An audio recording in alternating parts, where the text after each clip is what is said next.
কথায় আছে যত গর্জে তত বর্ষে না, যার অর্থ যে বেশি তর্জন গর্জন করে কাজের ক্ষেত্রে সে ততটাই অক্ষম। এবার এই প্রবাদের বাস্তব রূপ দেখতে পেল গোটা বিশ্ব।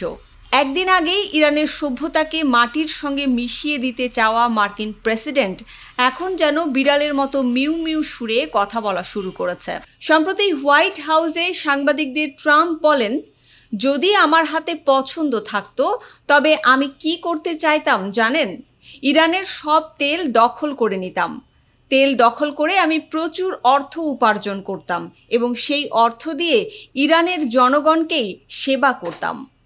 এ যেন তেল চুরি করে সেবা, সশস্ত্র ডাকাতিকে 5 স্টার হিউম্যানিটেরিয়ান সার্ভিস, এমনটাই তো বোঝালেন মার্কিন প্রেসিডেন্ট, তাই নয় কি?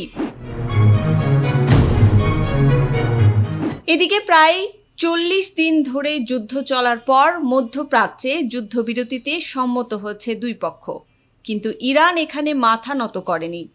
মার্কিন প্রেসিডেন্ট ডোনাল্ড ট্রাম্প ইরানকে দুর্বল ভেবে একের পর এক ডেডলাইন দিয়ে এখন নিজেই ইরানের 10 দফায় সম্মত হয়ে পিছু হটেছেন।